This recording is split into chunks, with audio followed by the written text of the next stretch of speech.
अपने लाइव में क्रिस के साथ। वाकई इस समय जब हम इस रुके हुए चरण में हैं, ये बहुत ज़रूरी है कि हम एकजुट रहें और हम भटके नहीं, उन चीज़ों में ना उलझें जो आपको पैसे खर्च करवाएंगी। मैं इसे इससे ज़्यादा अच्छे तरीके से नहीं कह सकता। इस समय आपके सामने कुछ ऐसी चीज़ें आ रही होंगी जो आपको इस व्यवसाय में अपनी यात्रा से भटकाने के लिए लुभा रही हैं। तो हम आपसे कह रहे हैं, इसी के साथ बने रहो दोस्तों। इससे बेहतर कुछ नहीं होगा। आपकी जिंदगी में इससे बड़ा बदलाव और कुछ नहीं ला सकता जितना कि हमारे सीईओ ऐश मुफारेह के माध्यम से आ रहा है।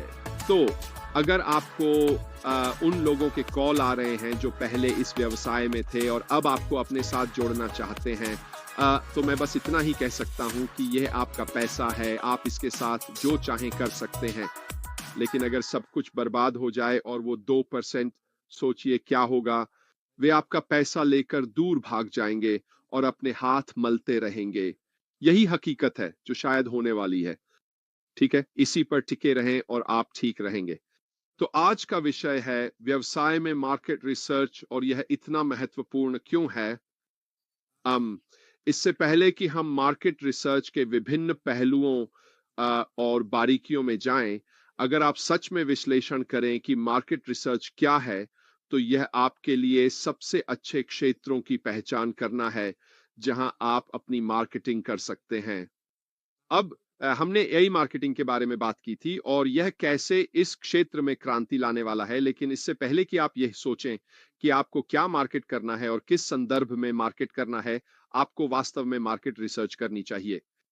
यह आपको बहुत सारा पैसा और बहुत सारा समय बचाने वाला है। और मैं आप सभी को प्रोत्साहित करता हूं कि हम कोई भी मार्केटिंग शुरू करने से पहले मार्केट रिसर्च का उपयोग जरूर करें। यह आपके लिए बहुत फायदेमंद साबित होगा। और सबसे महत्वपूर्ण बात यह है कि यह आपको यह समझने के लिए बेहतर ज्ञान देगा कि आपको किन क्षेत्रों में मार्केटिंग करनी चाहिए।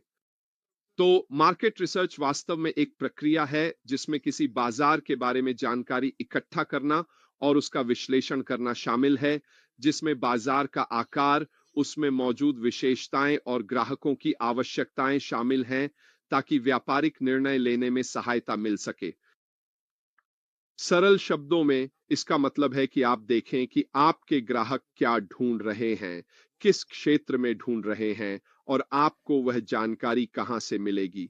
यह व्यवसायों को अपने लक्षित दर्शकों को समझने, उसमें मौजूद अवसरों की पहचान करने और प्रतिस्पर्धा का मूल्यांकन करने में मदद करता है। तो चलिए और विस्तार से देखते हैं कि मार्केट रिसर्च क्या है और इसमें क्या-क्या शामिल होता है। डेटा इकट्ठा करना जाहिर तौर पर बहुत बहुत महत्वपूर्ण है। सूर्वेक्षण, फोकस ग्रुप, साक्षात्कार के माध्यम से जानकारी एकत्र करना और मौजूदा डेटा का विश्लेषण करना वास्तव में वह मुख्य तरीका है जहां से आप सचमुच जानकारी पकड़ने जा रहे हैं।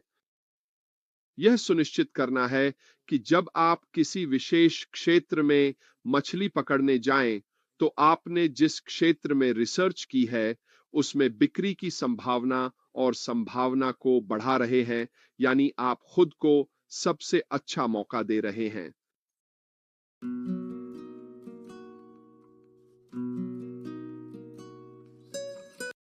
तो सर्वेक्षण निश्चित रूप से यह जानने का शानदार तरीका है कि ग्राहक वास्तव में क्या ढूंढ रहे हैं और क्या चाहते हैं। आप इसे बहुत आसानी से अपने खुद के सोशल मीडिया पर किसी न किसी रूप में कर सकते हैं। किसी को कुछ बेचने की कोशिश करने के बजाय क्यों ना उन्हें एक सर्वे भेजें जिसमें लिखा हो, मैं एक नए व्यवसाय से जुड़ा हूं और मैं इसके संभावित क्षेत्रों का विश्लेषण कर रहा हूं। क्या आप थोड़ी सी प्रश्नावली भरने में मदद करेंगे?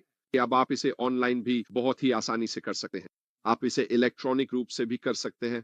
आप इसे इस तरह से कर सकते हैं कि लोगों को बस एक बॉक्स पर क्लिक करना हो जिससे आपको वह विश्लेषणात्मक डेटा वापस मिल जाए, और इससे आपको विभिन्न जनसांख्यिकी, आयु वर्ग, लिंग, क्षेत्र, लोग क्या खोज रहे हैं, कीमतें आदि के बारे में, और आप अपने सर्वे को कैसे तैयार करें, इसकी कहीं बेहतर जानकारी मिलेगी। लेकिन यह जानकारी इकट्ठा करने का एक बहुत ही आसान तरीका है फोकस समूह भी। अगर आप किसी समूह का हिस्सा हैं, उदाहरण के लिए, अगर आप क्रोशिया कंबल बेचने की सोच रहे हैं, तो क्यों ना किसी ऐसे क्रोशिया समूह में शामिल हों जो खास तौर पर क्रोशिया कंबलों पर केंद्रित हो। और फिर आपको यह जानने में कहीं बेहतर समझ मिलेगी कि लोग क्या ढूंढ रहे हैं, किस तरह के क्रोशिया की मांग है आदि। मैं इसे सिर्फ एक उदाहरण के तौर पर इस्तेमाल कर रहा हूं, लेकिन जाहिर है हमारे व्यवसाय टेक्स टेंट्स में हम डिजिटल उत्पादों और सेवाओं और उनके भीतर की विशिष्टताओं को देखेंगे। याद रखिए, मैंने पिछले दिन जिन बातों पर चर्चा की थी, उनमें से एक थी निच मार्केट्स और उसमें अपनी निच ढूंढना। जाहिर है फोकस ग्रुप्स इसमें आपकी मदद करेंगे। साक्षात्कार भी हमेशा बहुत अच्छे होते हैं।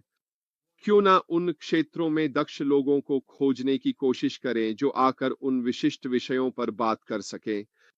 फिर से अगर आप वीडियो बना रहे हैं तो इससे आपकी दर्शक संख्या बढ़ेगी, लेकिन साथ ही लोगों की आपके द्वारा दी जाने वाली चीजों में रुचि भी बढ़ेगी। इन सभी छोटी-छोटी चीजों से आपको विश्लेषणात्मक डेटा मिलता है, जिसे आप अपने मार्केट रिसर्च में इस्तेमाल कर सकते हैं, ताकि जब आप अपनी मार्केटिंग कैंपेन की बात करें, तो आपके पास एक कहीं बेहतर समझ हो। अब हमने डेटा का विश्लेषण करने की बात की थी। ग्राहकों के व्यवहार, बाजार की गतिशीलता और प्रतिस्पर्धी परिदृश्य से संबंधित रुझानों, पैटर्न और जानकारियों की पहचान के लिए सामूहिक जानकारी की व्याख्या करना आपके लिए नेविगेट करना बहुत आसान बना देता है। काफी बड़े-बड़े शब्द हैं, है ना इसमें? असल में इसका मतलब ये है कि जितना अधिक डेटा आप प्राप्त कर सकते हैं, उतना ही बेहतर मौका आपके पास होता है कि आप ऐसी स्थिति में हों जहां आप लोगों को और भी सटीकता से चिन्हित और लक्षित कर सकें। यही इसका सीधा-साधा मतलब है जो मैंने अभी कहा। यह स्पष्ट रूप से आपके मार्केटिंग अभियान को कहीं अधिक सटीक बना देता है। आप उस डेटा की गतिशीलता का उपयोग कर सकते हैं जो भी तरीके से आपने डेटा प्राप्त किया है, और आप उसे अपने मार्केटिंग अभियान में इस तरह शामिल कर सकते हैं कि आपको ठीक-ठीक पता चल सके कि लोग किन मुख्य तत्वों की तलाश कर रहे हैं। फिर से यह आपके द्वारा बेचे जा रहे किसी भी उत्पाद की बिक्री में बदल जाएगा, और यही कारण है कि विश्लेषणात्मक डेटा वास्तव में इंटरनेट की दुनिया में तरल सोने के समान है। मैंने ये कई बार कहा है कि आजकल लोग वास्तव में इसी चीज की तलाश में हैं। अपने बाजार को समझना ये फिर से बहुत बहुत महत्वपूर्ण है। अपने बाजार के आकार, संरचना और संभावनाओं के साथ-साथ ग्राहकों की जनसांख्यिकी, पसंद और खरीदारी की आदतों के बारे में जानकारी प्राप्त करना अपने मार्केटिंग अभियान शुरू करने से पहले वास्तव में बहुत जरूरी है। ठीक है? अपने मार्केटिंग अभियान शुरू करने से पहले वह शोध जरूर कर लें। इसी जानकारी का आप अपने अभियान की भाषा और उसकी रूपरेखा में उपयोग कर सकते हैं। क्यों? क्योंकि उदाहरण के लिए, अगर आप जिस बाजार को देख रहे हैं, उसकी जानकारी, उसकी संभावनाएं जैसी हैं, तो आप अपने शब्दों, दृश्यों और बाकी चीजों को बहुत सटीक रूप से तय कर सकते हैं, ताकि उसमें वे सभी जनसांख्यिकी और पसंद शामिल हो सकें, जो आपने अपने बाजार अनुसंधान से प्राप्त की हैं। अवसरों की पहचान भी उसी बाजार अनुसंधान में सामने आएगी। आपको ऐसी चीजों के बारे में प्रतिक्रिया मिलेगी जिनके बारे में आपने कभी सोचा भी नहीं होगा, और इससे आपको उस बाजार में ऐसी अपूर्ण आवश्यकताओं या खाली जगहों का पता चलेगा जिन्हें आपका व्यवसाय अपने उत्पादों या सेवाओं के माध्यम से भर सकता है। उदाहरण के लिए, अगर आप एक सर्वेक्षण करते हैं जिसमें लोगों से पूछा जाता है कि वे डिजिटल सेवाओं के मामले में क्या ढूंढ रहे हैं या क्या देख रहे हैं, तो वे ऐसी बातें बता सकते हैं जिनके बारे में आपने कभी सोचा भी नहीं होगा। लेकिन वे ऐसी बातें भी कह सकते हैं, उदाहरण के लिए, जो आपकी दुकान में उपलब्ध ही नहीं है, जिन्हें वे खरीदना चाहते हैं। इसलिए यह आपको एक बार फिर से यह समझने में मदद करेगा कि लोग वास्तव में डिजिटल बाजार में अपने लिए क्या खरीदना चाहते हैं। तो मुझे सच में लगता है कि आप जानते हैं, हम इस बाजार अनुसंधान के साथ ऐसी स्थिति में हैं कि हम इसे अपनी मार्केटिंग अभियानों में उपयोग कर सकते हैं। जब मैं यह कह रहा हूं तो मेरी बात ध्यान से सुने। बाजार अनुसंधान समय की बर्बादी नहीं है। यह इतना इतना महत्वपूर्ण है कि आप किसी भी मार्केटिंग अभियान को शुरू करने से पहले यह किया जाए। जितना समय आप पूर्व निरीक्षण में लगाते हैं, जो वास्तव में बाजार अनुसंधान ही है, वह आपके पूरे मार्केटिंग प्रयास में कहीं अधिक प्रभावी साबित होगा, चाहे आप इसे जैसे भी करें। यह मायने नहीं रखता कि आप किस तरह की मार्केटिंग करने वाले हैं, लेकिन सबसे पहले वह अनुसंधान जरूर करें। प्रतिस्पर्धा का मूल्यांकन करना भी निश्चित रूप से यह तय करने में महत्वपूर्ण है कि आप अपना अभियान कैसे चलाएंगे। प्रतिद्वंद्वियों की ताकत और कमजोरियों का विश्लेषण करना, ताकि आप उनके प्रतिस्पर्धी परिदृश्य को समझ सकें और ऐसी रणनीतियां विकसित कर सकें जो उनसे अलग हों। यह देखना भी बहुत जरूरी है कि उनकी मार्केटिंग रणनीति क्या है। तो उदाहरण के लिए चलिए ओ कनेक्ट का ही इस्तेमाल करते हैं। हम उस उत्पाद को जानते हैं। हमें पता है कि उसमें कई अन्य प्रतियोगी भी हैं। मैं एक का उपयोग कर रहा हूं, मैं स्ट्रीम यार्ड का इस्तेमाल कर रहा हूं। हमें पता है कि जूम भी है। हमें यह भी पता है कि माइक्रोसॉफ्ट रूम्स भी है और कई अन्य वेब वीडियो कॉन्फ्रेंसिंग प्लेटफॉर्म्स भी मौजूद हैं। फिर से अपना शोध करें, देखें और जांचें। बस गूगल पर जाएं, यूट्यूब पर जाएं और देखें कि उनकी मार्केटिंग कैंपेन कैसी दिखती है। ये आपको एक अच्छा आइडिया देता है, लेकिन ये भी बताता है कि आप उनसे अलग कैसे हो सकते हैं। फिर से ये बहुत अच्छी जानकारी है जिसे आप अपनी मार्केटिंग कैंपेन चलाते समय उपयोग कर सकते हैं। व्यापारिक निर्णयों को सूचित करना, ठीक है। इकट्ठा की गई और विश्लेषित जानकारी का उपयोग उत्पाद विकास, मार्केटिंग रणनीतियों, मूल्य निर्धारण और समग्र व्यापार योजना के बारे में सूचित निर्णय लेने के लिए करना भी आपकी बिक्री के लिए महत्वपूर्ण है। मुझे पता है कि मैं डिजिटल उत्पादों और सेवाओं के लिए मार्केट प्लेस में रहने वाला हूं, तो अभी क्यों न शुरू करें। चैट जीपीटी या जेमिनाई या यहां तक कि गूगल ब्राउजर पर जाए, ऐसे कीवर्ड डालें जो डिजिटल उत्पादों के लिए बहुत विशिष्ट हों और जो एनालिटिक्स आपको मिल रही है उसका उपयोग अपने व्यवसाय के लाभ के लिए करें। अन्यथा जब आप कोई भी मार्केटिंग करने आएंगे, चाहे वह व्यवसाय के माध्यम से हो, चाहे वह आपकी अपनी तरफ से हो, चाहे वह किसी तीसरे पक्ष के माध्यम से हो, या आप जैसे भी करने वाले हों, अगर आपके पास कोई योजना नहीं है क्योंकि आपने कोई शोध नहीं किया है, तो आप कैसे जानेंगे कि कहां टारगेट करना है। इसका कोई मतलब नहीं बनता। आप बस सचमुच पैसे फेंक रहे हैं और उम्मीद कर रहे हैं कि कुछ तो काम कर जाए। अपने व्यवसाय के भीतर सक्रिय रहने के बजाय जो आप अभी कर सकते हैं, और डिजिटल उत्पादों और सेवाओं के संदर्भ में एक अच्छी सी क्या करें और क्या न करें की सूची तैयार करने के बजाय, क्यों ना आप अभी से ही अपना मार्केटिंग रिसर्च शुरू करें। एक सर्वेक्षण जारी करें कि लोग डिजिटल उत्पादों में क्या ढूंढ रहे हैं। बहुत आसान है।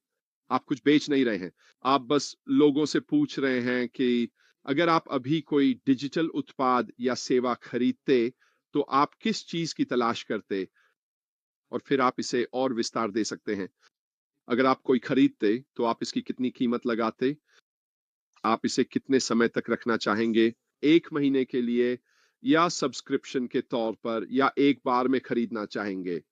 इन सभी तरह की बातें आपकी मदद करेंगी और आप उस सर्वेक्षण सूची को और भी बढ़ा सकते हैं, ठीक है, ताकि जब आप अपना रिसर्च कर रहे हों, तो आपके दिमाग में आने वाली हर तरह की बात उसमें शामिल हो सके, ठीक है।